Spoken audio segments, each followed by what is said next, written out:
Bonjour à tous, ici de nouveau Alex Spiga, pardon. Donc Alex Spiga pour le premier échange de l'année 2019. Donc j'en profite pour vous souhaiter une très bonne année à vous tous. Et pour ce premier échange, j'ai le plaisir d'être avec Thomas Burdidge, qui est un freelance indépendant et qui est spécialiste en branding, stratégie et digital.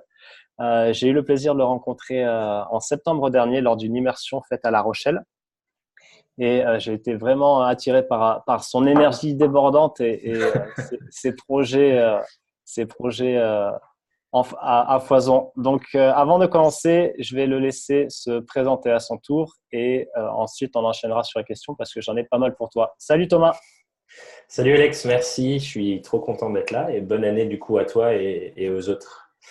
Et du coup, je me permets, c'est Burbidge, mais t'inquiète, j'ai l'habitude, tout le monde, tout le monde, tout le monde écorche mon nom. J'ai eu droit à tellement de variantes différentes, du coup, j'ai l'habitude. Du coup, effectivement, comme tu dis, je suis freelance, spécialisé en branding et en communication digitale.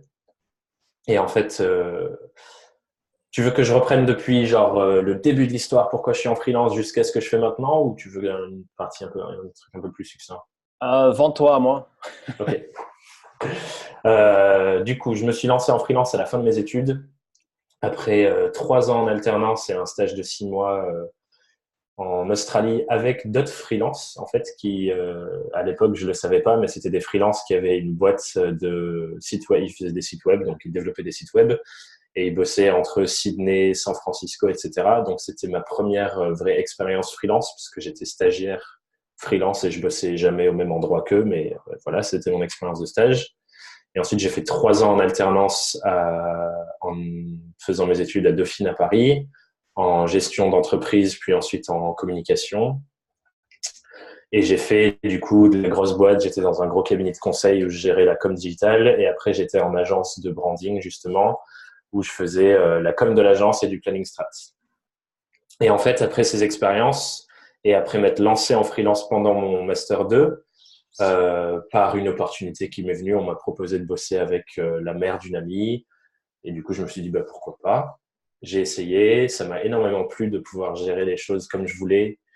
Et de fil en aiguille, pendant cette année où j'étais encore en agence, j'ai eu 2 autres projets, puis un autre. Enfin, j'ai eu plusieurs autres projets qui me sont venus par le bouche à oreille. Et je me suis dit, bah, attends, c'est super facile en fait. J'ai plein de projets qui me viennent alors que je ne fais rien pour ça, je ne demande rien. Et en plus de ça, j'ai mes études et mon alternance à côté. Qu'est-ce qui m'empêche de faire ça à plein temps et d'être tout le temps freelance et de gérer comme je veux et d'avoir mes propres clients et ainsi de suite. Et du coup, à la fin de mes études et à la fin de mon alternance, je suis allé dans le bureau de ma responsable à l'agence et je lui ai dit, bon ben voilà, à la fin, j'arrête. J'attends même pas et j'ai même pas envie de savoir si tu veux me faire une offre pour rester, mais j'arrête parce que je me lance en freelance, parce que j'ai envie d'être à mon compte et de faire mes propres projets, etc. Et bien sûr, quand j'ai dit ça, et quand j'ai dit ça aussi à ma responsable de master, ils m'ont dit, mais non, c'est une mauvaise idée. Tu devrais faire ton expérience en agence avant, de faire du réseau, machin, machin. Plein d'objections. Et du coup, ça m'a seulement renforcé dans l'envie de foncer tout seul et de pas les écouter. Donc, c'est ce que j'ai fait. Ça fait maintenant 3 ans, je crois, un peu plus de 3 ans. Donc, ouais, 3 ans et quelques, c'était en septembre. Donc, 3 ans et 3 mois. Et depuis, j'ai fait plein de choses. Ça a été une très, très belle aventure. J'ai fait beaucoup de missions du coup tout seul. Et ensuite, j'ai des potes qui se sont lancés en freelance parce que forcément, je faisais que parler de ça parce que j'adorais ça. Du coup, avec ces potes, j'ai monté un collectif qui a du coup inclus ensuite des potes de potes et ainsi de suite.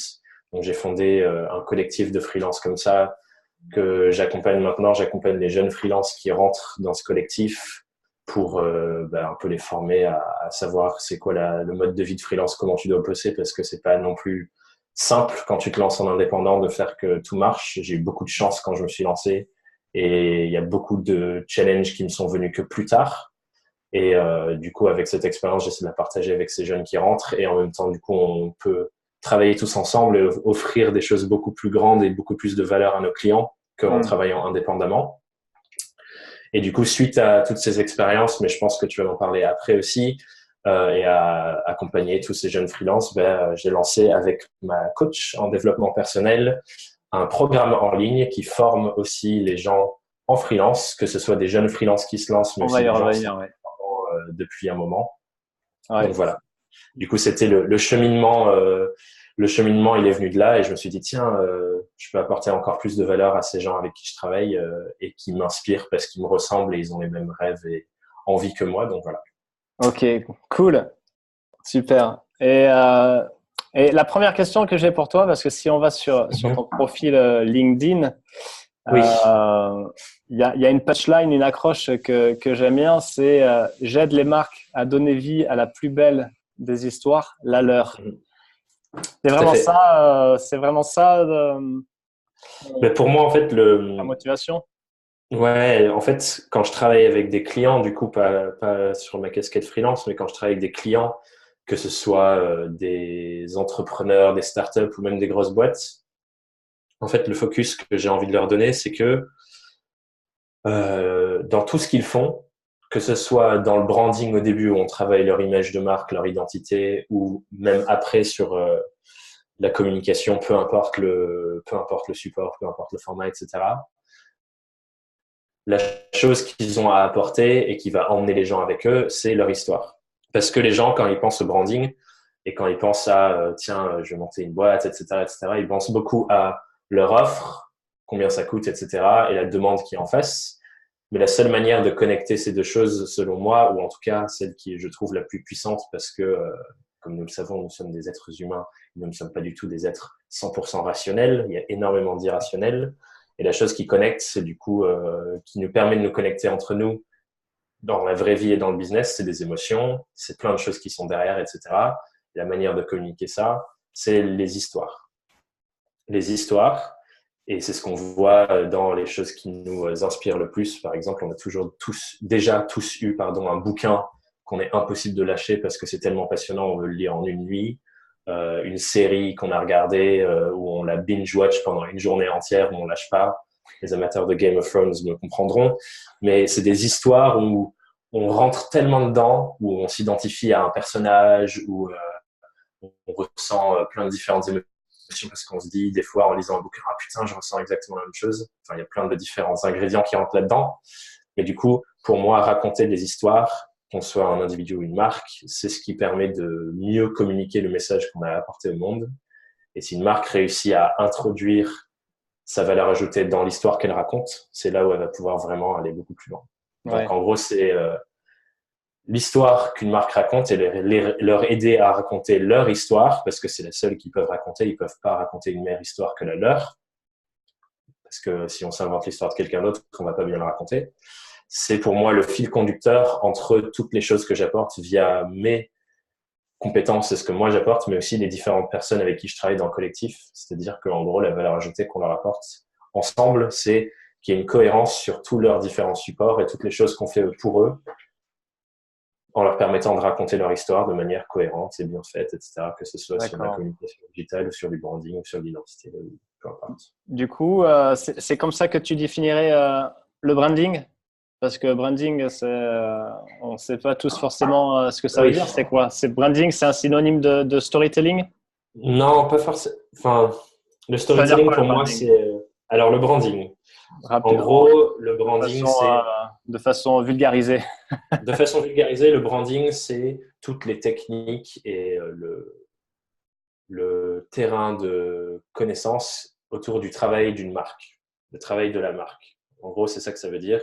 Branding, c'est le travail de la marque. Du coup, ça amène une autre question, c'est quoi une marque?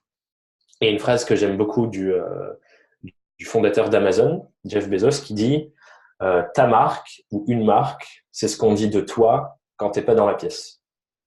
Donc, si par exemple tu quittes la pièce et toutes les personnes qui regardent cette interview, quand ils vont arrêter de regarder cette interview, tout ce qu'ils vont penser de toi et toutes les choses qui vont tourner dans leur tête à ton sujet, ça, c'est ta marque. Et du coup, c'est vrai pour des personnes parce qu'on a tous des marques personnelles. Ça s'appelle personal branding.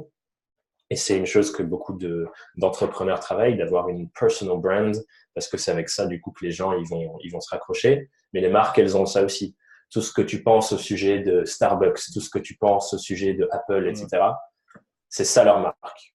Et du coup, le branding, c'est travailler tous les différents supports. Et au final, ça touche à tous les supports, que ce soit en communication ou peu importe. Mais c'est travailler le message et la perception de tes clients, de tes prospects et du public de ta marque via tes supports. Ouais. Et du coup, la plupart du temps, le branding travaille sur quoi? Il travaille sur l'histoire en amont, et c'est pour ça que je parle d'histoire, mais il parle de toutes les valeurs d'une marque, d'une entreprise, de sa personnalité, c'est quoi l'idée qu'il y a derrière la marque, c'est quoi la valeur qu'elle apporte au monde, et ainsi de suite. Donc, il y a plein de différents outils pour travailler ça.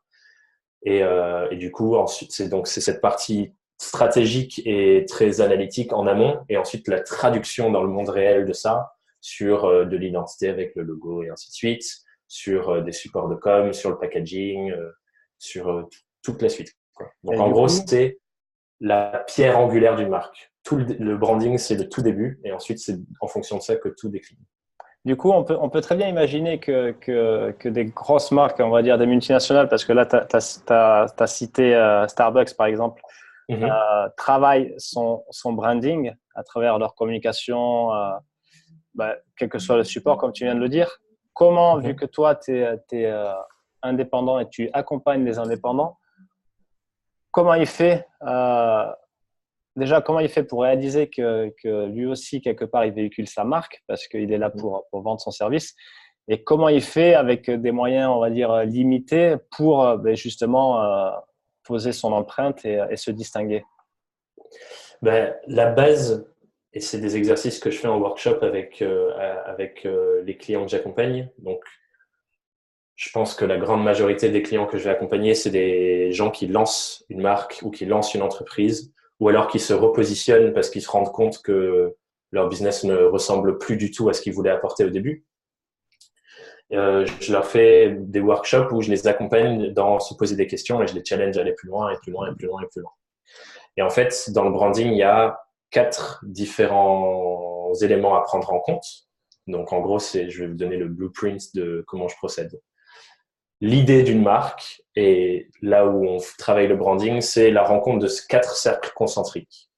Il y a les clients, donc c'est-à-dire le consommateur, quelles sont les habitudes de consommation des consommateurs dans tel ou tel marché, quelles sont les évolutions de leurs tendances de consommation, etc. Donc, par exemple, si on prend le marché de la bouffe, les tendances de consommation, c'est on va plus chercher la bouffe vient à nous, d'où tous les services de livraison, etc. Ensuite, il y a le marché global. Donc, je vais recommencer avec l'exemple de la nourriture. C'est quoi les évolutions du marché global sur la nourriture? Donc là, on a les tendances de comment les consommateurs ils veulent consommer. Ici, on a le marché global, donc qui tire vers des choses de plus en plus éco-responsables, bio, le détox, tous ces trucs-là. Là. Donc ça, c'est l'évolution du marché.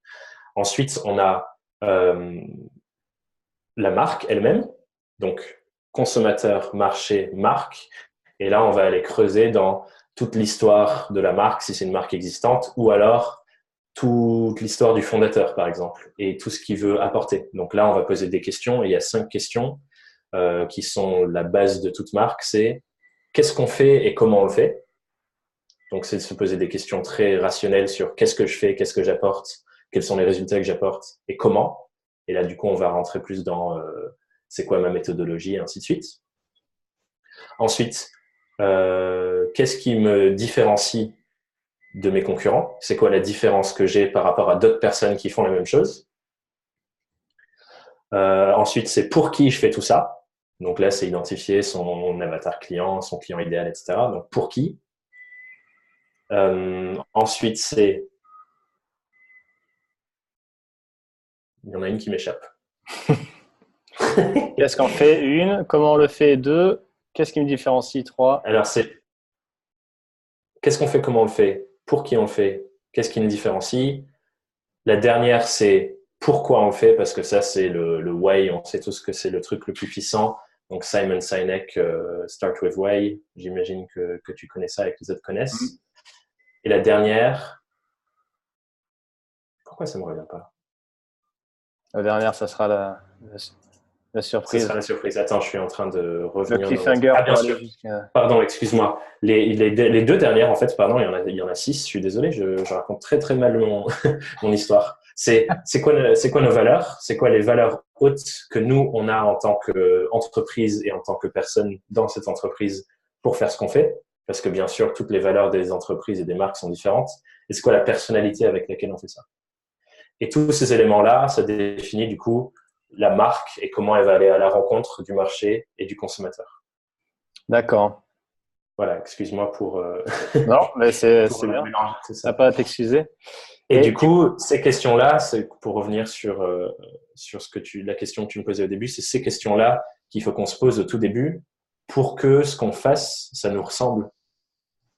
Parce que quand on se concentre, par exemple, sur son offre et qu'on rentre dans un marché et où on voit comment ça se passe, on va se dire, OK, ben, je fais le même truc que machin, donc je vais faire la même chose que machin, et je vais avoir la même offre, etc.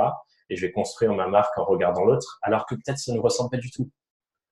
J'ai une cliente avec qui on a travaillé, qui a une marque de vêtements éco-responsables, c'est un bambou, et elle fait beaucoup de lingerie et de sous-vêtements. Et en gros, sa référence, c'était le slip français, parce qu'elle faisait du made in France, etc. ouais, Et elle a super. essayé de faire un truc qui ressemble tellement au slip français, et en essayant de mettre un peu des trucs écologiques. Elle avait un délire chelou avec des pandas. Enfin, elle a essayé de faire un truc qui ressemblait tellement au slip français que ça ressemblait plus du tout à elle. Et du coup, quand elle parlait de sa marque et ce qu'on voyait dans les photos qu'elle prenait ou son site internet ou sa communication, ça se ressemblait pas du tout et il y C'était avait pas du tout aucun aligné. rapport, Ouais. pas du tout aligné. Et donc les gens, quand elle leur en parlait, ils étaient là, ah, c'est trop bien, c'est génial, etc. Ils vont sur son site et ils retrouvent pas ce qu'elle raconte, complètement désenchantés, et au final ça marchait pas du tout. Ouais, si c'est pas clair pour toi en tant que marque, et la marque au sens global, compagnie ou indépendant, ça peut pas l'être pour ton avatar. Ça, c'est clair. Clairement pas, Ouais. clairement pas. Et alors, du coup, c'est intéressant. Merci pour ces infos. Là, maintenant que je te suis depuis quelques mois, si je décris un peu ta communication, ben là, tu vois, c'est bonnet sur la tête.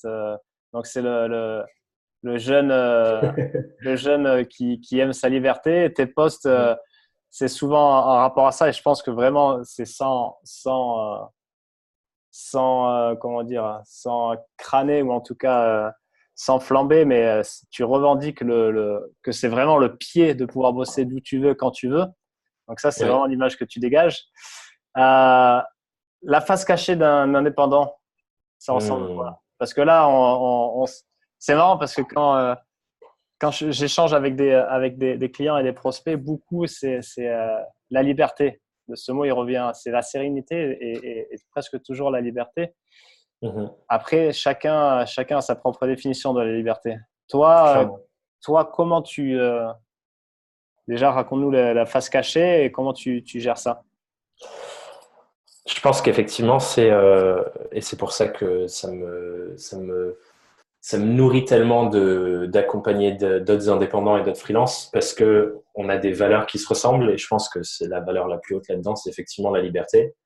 Quand je parle avec des gens qui se lancent en freelance ou en indépendant, à chaque fois, j'avais envie de choisir quand je travaille, choisir où je travaille, choisir avec qui, etc. Donc, c'est toujours une liberté de choix de quelque chose, j'ai l'impression. Ou en tout cas, c'est ce qui revient le plus souvent quand je discute avec des gens. Et effectivement, pour moi aussi, c'était la plus haute importance, c'était de pouvoir avoir cette liberté de choix dans mon mode de vie et dans mon travail. Et que mon travail serve mon mode de vie. Mais du coup, effectivement, il y a aussi, bien sûr, des inconvénients qui, à mon sens, sont des meilleurs inconvénients parce qu'on les choisit aussi. Mais c'est vrai que c'est important d'avoir la conscience qu'il y a aussi des inconvénients. Et c'est vrai que parfois, dans la communication de certaines choses, j'essaye de pas trop rentrer dans ces biais-là, mais bien sûr, on a toujours envie de parler de ce qui est génial. On peut se dire, ah tiens, c'est un fantasme d'être freelance et c'est incroyable et il n'y a aucun inconvénient. Mais bien sûr qu'il y en a. Et ce que je citerai, c'est le premier, et je pense qu'il y a pas mal de gens qui ont cette problématique, c'est comme on n'a pas de patron, on n'a personne envers qui on est responsable à part nous-mêmes. Et ça, comme on l'est tous plus ou moins orientés dans une posture de salariat, entre guillemets, même si on n'a jamais été salarié, comme on observe tous nos potes, nos parents, nos connaissances de proches ou de loin qui sont plus ou moins dans le système, parce que c'est encore le mode de travail majoritaire.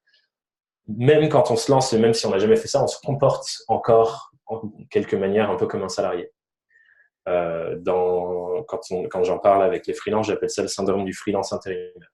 C'est-à-dire que, en fait, on a une posture un peu d'attente. On attend que le client nous dise quoi faire. On attend qu'il y ait une urgence pour agir. Et du coup, c'est une problématique de responsabilité. Si on n'est pas, c'est un inconvénient. Il faut qu'on puisse se motiver soi-même. Et si on a toujours besoin qu'on nous dise quoi faire, etc., on va rencontrer cette difficulté. Donc ça, c'est un inconvénient. C'est on ne sait pas où aller. Ou en tout cas, au début, on ne sait pas vers où aller. Ça, c'est un inconvénient. L'autre, c'est aussi que du coup, on se lance en freelance, on se dit, voilà, je vais faire mon métier, je vais être graphiste en freelance. Mais au final, le freelance, c'est un métier à part entière et on doit apprendre tellement d'autres compétences. Et donc, pour des personnes qui n'ont pas envie de tout gérer leur argent comme une entreprise ou des personnes qui n'ont pas envie ou ne se sentent pas à l'aise, c'est aussi autre chose d'aller chercher des clients, etc. Parce que quand on est salarié, on n'a pas forcément à faire ça. C'est un inconvénient à prendre en compte, un inconvénient, ça dépend de comment on le voit, mais certaines personnes le voient comme un inconvénient, c'est qu'on doit gérer une panoplie de métiers beaucoup, beaucoup, beaucoup plus large. Il y a un autre inconvénient qui me vient en tête, c'est celui tout simplement de l'administratif et notre position dans le méchage administratif, notamment en France. Pour l'instant, c'est un statut qui est très facile à prendre, mais aussi très facile à perdre et à nous mettre dans des situations difficiles. Et les gens ne le voient pas toujours. Donc, par exemple, on doit prendre une nouvelle mutuelle, ou pour les Parisiens, quand on cherche un appart en étant freelance, c'est une galère monstre parce que toutes les agences sont là. Ah, quoi, t'es freelance? Ah, bah, salut, bye, tu peux sortir. Donc, c'est aussi d'autres inconvénients qui viennent, dont on ne se soupçonne pas forcément, qui ne sont pas vraiment dans le mode de vie, mais c'est aussi la perception que les gens ont du freelance. Et moi, c'est quelque chose que j'ai absolument envie de transformer, parce que c'est pas parce qu'on est freelance qu'on est moins safe qu'un salarié. Et il y a plein de gens que je connais qui gagnent beaucoup mieux leur vie que quand ils étaient salariés avant et qui sont beaucoup plus stables parce qu'ils ont créé leur manière de fonctionner et leur entreprise pour être plus stable. Mais malheureusement, les grandes instances administratives de notre beau pays n'entendent pas encore cet argument. Ouais, mais par exemple, j'ai un super exemple.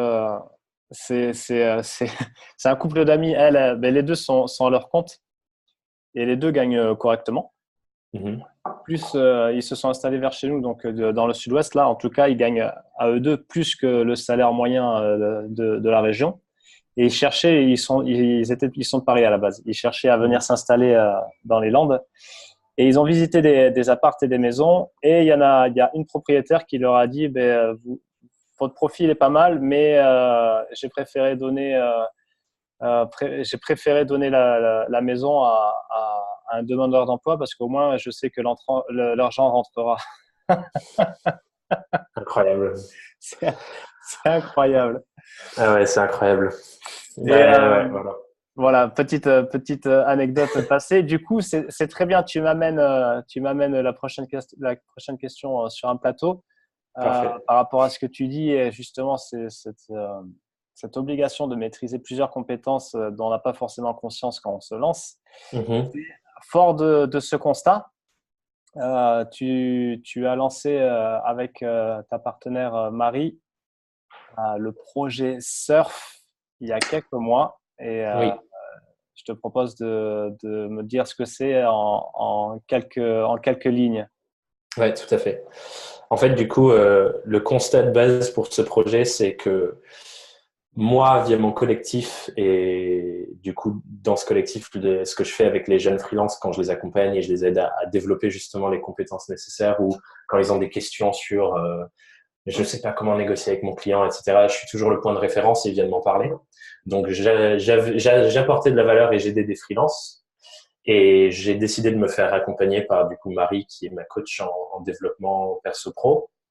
Et on s'est rendu compte qu'elle aussi, du coup, là où elle apportait beaucoup de valeur, c'était en accompagnant des freelances et des indépendants dans leur activité. Et on s'est rendu compte qu'avec nos deux profils, moi de mes compétences pro sur le marketing et que en freelance, le commercial, l'administratif, enfin tout ça, ça me venait naturellement et assez facilement. Et elle, sur sa casquette d'accompagnante, on s'est rendu compte qu'il y avait des ponts super intéressants et qu'on était très complémentaires pour aider d'autres freelances à s'épanouir dans ce mode de vie, à gérer tous les différents challenges qu'ils rencontrent et ainsi de suite. Et on s'est dit, bah, pour aller encore plus loin là-dedans et l'offrir à encore plus de personnes, il faut qu'on fasse un truc ensemble. Et plutôt que d'accompagner les personnes un à un dans notre coin, on s'est dit, bon, on va faire un truc beaucoup plus large qui permettra d'impacter beaucoup, beaucoup plus de personnes et qui nous permettent aussi, nous, de ne pas nous tuer à la tâche de vouloir accompagner tous les différents freelances de France en individuel. Et ça a donné naissance, du coup, au projet Surf, donc Surf en freelance, mais Surf pour être raccourci, suite à une métaphore qui est venue à l'image, à l'idée dans la tête de Marie, où elle dit, en fait, le surf, c'est exactement comme la vie de freelance. On est seul sur sa planche. Des fois, on surfe sur des vagues, c'est hyper excitant. On sent une liberté incroyable. Des fois, on se casse la gueule, on bouffe du sable. Mais comme on est juste un petit surfeur, on peut se remettre facilement sur sa planche et recommencer. Et à chaque vague, on apprend, et ainsi de suite, et ainsi de suite. Et du coup, on a dit, bah, le but de notre formation, c'est d'apprendre aux freelances à surfer sur les vagues de la vie d'entrepreneur et les vagues de la vie de freelance. Et du coup, la formation qu'on a créée en regardant tout le reste du marché, donc le reste du marché, c'est des live mentors ou ce genre de choses qui font beaucoup de formations très techniques, très ciblées sur une compétence. Donc, par exemple, apprends à être commercial en 5 vidéos ou en 3 semaines, par exemple. Ou alors des formations complètes, mais beaucoup de surplace. Il y a la plupart des formations pour les freelances, quand on a eu l'idée en tout cas et quand on a commencé à travailler là-dessus, c'était beaucoup des incubateurs de freelance pendant 6 mois à tel endroit ou des formations en physique tous les samedis pendant X mois. Et c'était pas non plus la version la plus accessible pour tout le monde parce qu'il y a des gens qui se lancent en freelance qui sont pas forcément à Paris, à Bordeaux ou à Lyon ou dans une grande ville. Et en même temps, en plus, ces formations-là étaient très, très techniques et très administratives. C'était presque genre, quel est le meilleur statut pour toi? Comment tu fais pour envoyer un mail à tes clients pour le démarcher? Et on s'est dit qu'on voulait aller au-delà de ce genre de choses et faire un truc vraiment global parce que pour nous, et comme on est beaucoup dans des mouvements de développement personnel et que ça nous parle énormément, on s'est dit qu'il y a énormément de choses aussi au-delà de la technique à maîtriser. Parce que même si tu maîtrises la meilleure technique et que tu sais très bien techniquement démarcher des gens, si tu te prends 10 refus dans la gueule et que tu n'as pas le bon mindset, tu vas abandonner, tu vas te dire cette technique c'est de la merde, ça marche pas, et tu vas passer à autre chose. Et du coup, on s'est dit qu'on voulait créer le truc, la formation pour les freelances le plus complet possible et le plus accessible possible en étant du coup en ligne, etc.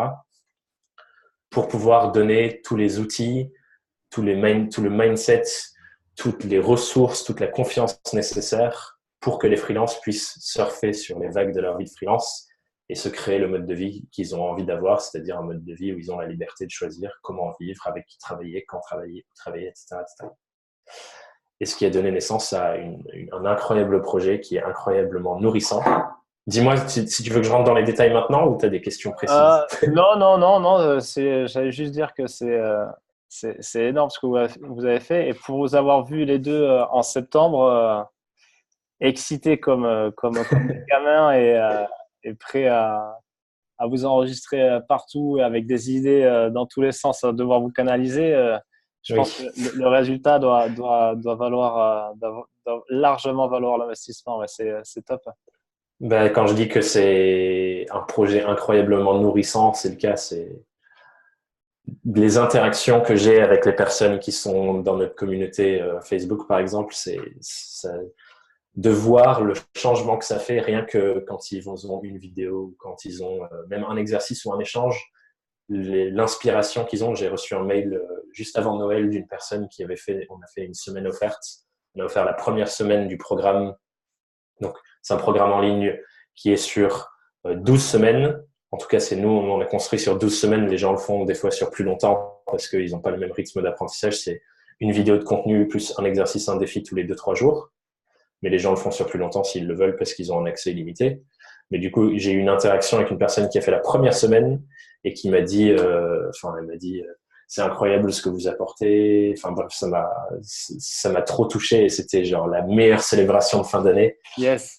Et quand je sens ça là, c'est juste ouf, quoi. C'est cool.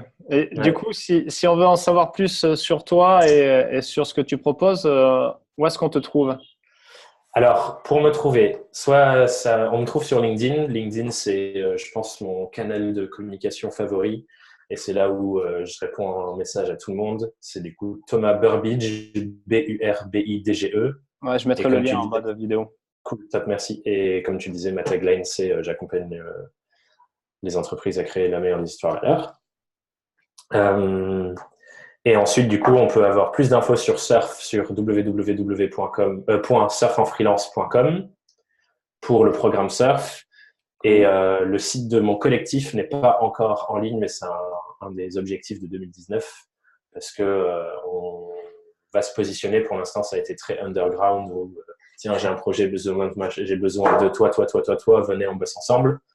Et là, on va se positionner clairement en 2019 avec tout ce qu'on apporte. Donc, il y aura un site aussi, mais il n'est pas encore en ligne. Donc, je ne peux pas encore partager le lien. Un Mais projet de plus. ouais, exactement. Un projet de plus, il y en a beaucoup trop. Mais sinon, ouais, LinkedIn, c'est mon canal de communication favori. Donc, ouvert à toute discussion sur LinkedIn. Et sinon, sous le même handle, Surfenfreelance.com. ouais, et surfenfreelance.com. Mais sous le même handle, je suis aussi sur Twitter. Et ma page Facebook, c'est Thomas Burbidge Entrepreneur. Ok, super. Donc, ben, je mettrai également le lien vers le groupe Facebook de Surf. Complètement, carrément. Merci de me le rappeler et de mettre ça. Bon, super. Ok, ben, très intéressant cet échange. Juste avant de se quitter, Oui, parce que j'ai vu que là, tu avais des kilos de bouquins en prévision, oui. en lecture. Si tu dois me donner un livre et une citation. Un livre et une citation. Ouais. Ok. Le livre que je viens de terminer pour la deuxième fois et que du coup je me suis engagé à vraiment mettre en place et à pas lâcher en 2019, Miracle Morning. Rien que la relecture pour la deuxième fois, j'ai l'impression de le redécouvrir, donc c'est énorme et la différence que ça a fait déjà la dernière fois dans ma vie et que ça refait maintenant, c'est dingue. Donc Miracle Morning et citation de je ne sais plus qui, mais qui Le est la fameux. citation, le fameux ou proverbe africain. C'est prends tes décisions en fonction de tes engagements auprès de toi-même et pas en fonction de tes émotions. Et en fait, c'est la traduction anglaise, c'est make your decisions, take your decisions by your commitments and not your emotions. Donc, Prends ta le décision en moment, fonction de tes engagements et non pas de ouais. tes émotions. Donc, le moment où tu te réveilles le matin dans ton lit et que tu as la flemme de te lever et que tu te sens fatigué, mais que tu t'es engagé à te lever tous les matins à telle heure pour faire ton rituel matinal, pense à ton engagement et prends tes décisions en fonction de ça. Ouais, ouais, c'est cool. Ça me fait penser à Gary Albert, qui est considéré comme un des meilleurs copywriters au monde, là, qui disait que même si ceux qui se lèvent le matin se lèvent pas parce qu'ils sont fatigués, le monde ne tournerait plus trop. Mm. Ouais, True that, true that. Voilà. Et d'accord. aussi, je me permets d'en rajouter une autre, mais que j'imagine tout le monde connaît. Nothing good ever came from a comfort zone. Rien ne sort Rien de de bon, rester dans sa zone de confort. rien de bon n'est jamais arrivé à l'intérieur d'une zone de confort. Ouais. Je suis dans une énergie un peu américain bourrin en ce début d'année. Super. Bon, ben, j'espère que ça va inspirer ceux qui regarderont cette vidéo. Ok. Ben, Thomas, merci beaucoup. C'était Merci à vraiment toi, très Alex. intéressant. Et, euh, je te souhaite bon courage pour la suite. Et Merci. on se retrouve en ligne ou sur la Yes. mag. See you. Merci À beaucoup plus. et Ciao. à bientôt. Ciao.